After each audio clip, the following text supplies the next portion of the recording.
ایک لڑکی کا مرڈر ہوا ہے، وہ اکثر گھر سے غائب رہتی تھی، لوگ ان کو تانے دیتے تھے، اس کو پتہ ہی نہیں چلتا تھا وہ کدھر جا رہی ہے اور کدھر نہیں جا رہی۔ رات کے اندھیرے میں جا کے اس کو گور کن کے ساتھ مل کے جو ہے نا دفنا دیا۔ ایک لڑکی کو دفنا رہے ہیں آپ، اور صرف اس میں 3 4 یا 5 6 لوگ شامل ہیں۔ اس کے 2 چچا انوالو تھے اس میں اور اس کے والد، ان دونوں کو اریسٹ کیا ہم نے اسی وقت۔ السلام علیکم ناظرین، میں ہوں آپ کا میزبان نعمان شیخ، آپ دیکھ رہے ہیں ایکسپریس ایکسکلوزیو۔ ناظرین، کہا جاتا تھا کہ دور جہالت میں لوگ اپنی بیٹیوں کو پیدا ہوتے ہی زمین میں دفن کر دیتے ہیں۔ دور جہالت کی یہ باقیات اب بھی جاری ہیں۔ ایسا ہی ایک واقعہ کوٹ لکھپت کے علاقے میں پیش آیا، جس میں اپنی جوان سالہ بیٹی کو اس کے والد نے ہی مار کر دفن کر دیا۔ یہ واقعہ کیا ہے، کیسے ہوا، اس پر بات کرنے کے لیے میرے ساتھ موجود ہیں A S P madam Raheela Iqbal. Madam, بہت شکریہ آپ کے وقت کا۔ سب سے پہلے یہ بتائیے گا کہ پولیس کو اطلاع کیسے ملی؟ ہماری پولیس ٹیم کی یہ روٹین ہے کہ وہ پیٹرولنگ کرتے ہیں اینڈ اس کے بعد وہاں سے ساری انفارمیشن کلیکٹ کرتے ہیں۔ ارد گرد کے لوگوں نے ہمارے چوکی انچارج کو انفارمیشن دی کہ رات کے وقت ایک لڑکی کا مرڈر ہوا ہے، اس کے گھر والوں نے اس کو چھپایا ہے، رات کے اندھیرے میں جا کے اس کو گور کن کے ساتھ مل کے جو ہے نا دفنا دیا۔ اس چیز کو ویریفائی کرنے کے لیے اس نے ارد گرد کے لوگوں سے پوچھا، ایسا ہمیں ویریفائی نہیں ہوا ہے، تو چوکی انچارج ان کے گھر چلا گیا۔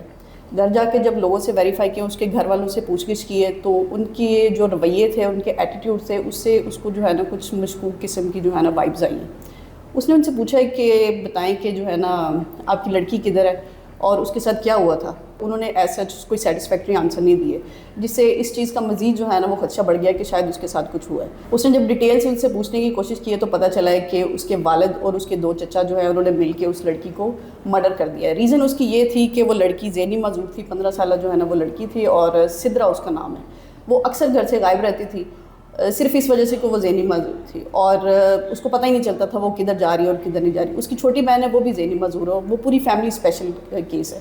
اس کی والدہ بھی جو ہے نا وہ اسپیشل ہے، وہ بھی ذہنی معذور ہے اور وہ اپنے ماموں کے پاس رہتی ہے۔ والد اس کا نابینا ہے، تو ساری جو ہے نا فیملی بیسیکلی ان سے تنگ تھی، کیونکہ لوگ ان کو تانے دیتے تھے کہ آپ کی جو لڑکی ہے وہ پتہ نہیں کہاں پہ غائب ہو جاتی ہے اور کیا کیا اس کے ساتھ ہوتا رہتا ہے۔ الٹیمیٹلی انہوں نے یہ سوچا کہ لوگوں کے تانے برداشت کرنے کی بجائے ہمیں اس کا جو ہے نا مرڈر کر دینا چاہیے، اینڈ انہوں نے جو ہے نا ایکسیپٹ کیا، اسی وقت کنفیس کر لیا کہ ہم نے ہی اس لڑکی کو مارا ہے اینڈ یہ اس کی ریزن تھی۔ اس کے 2 چچا انوالو تھے اس میں اور اس کے والد، ان دونوں کو اریسٹ کیا ہم نے اسی وقت۔ ان کو ہم تھانے لے کے آئے، لیکن تھانے آ کے وہ بالکل بھی پشیمان نہیں تھے اس چیز پہ کہ ہم نے کوئی ایسا کام کیا۔ انہوں نے بالکل تفصیل سے بتایا کہ یہ لڑکی ہماری معذور تھی، گھر سے غائب رہتی تھی اور لوگ ہمیں تانے دیتے تھے، ہم نے اس چیز کو اوائڈ کرنے کے لیے، اپنی آنر کے لیے ہم نے اس کو مرڈر کر دیا۔ انہوں نے گلے میں اس کے چین باندھ دی، اس کا گلا دبایا اور اس کو مرڈر کر کے راتوں رات جو ہے نا انہوں نے دفنا دیا۔ تو انہوں نے میڈم کیا بتایا کہ لوگوں کو انہوں نے کیا بتایا کہ ہماری بیٹی کس طرح مری ہے، جنازہ جب اس کا کروایا؟ جب انہوں نے اس کو مرڈر کر دیا گلا دبا کے، تو لوگوں کو انہوں نے یہ شو کروایا کہ اس کا جو ہے نا ہارٹ اٹیک ہو گیا۔ اس کو ہاسپٹل بھی نہیں لے کے گئے، 3 4 گھنٹے میں انہوں نے قبر تیار کروائی ہے، 3 4 بندوں نے جا کے جو ہے اس کو دفنا دیا۔ اس چیز سے بھی جو ہے نا وہ شک پیدا ہو گیا تھا کہ ایک جنازہ ہو رہا ہے اور ایک لڑکی کو دفنا رہے ہیں آپ، اور صرف اس میں 3 4 یا 5 6 لوگ شامل ہیں، تو اس سے بھی جو ہے نا لوگوں کو شک ہوا کہ یہ کوئی جو ہے نا مشکوک کیس ہے۔ اچھا میڈم، یہ بتائیے گا کہ اب ان کو گرفتار کر لیا گیا ہے، مقدمہ بھی درج ہو گیا ہے، اب فردر جو ہے وہ کیا کارروائی کی پولیس کرے گی اس میں؟ ہم نے پولیس کی مدعیت میں 302 کا مقدمہ درج کیا ہے۔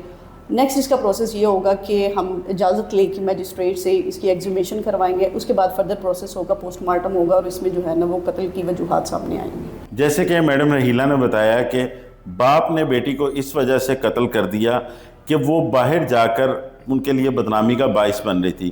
ناظرین، معذور افراد بھی معاشرے کا حصہ ہیں۔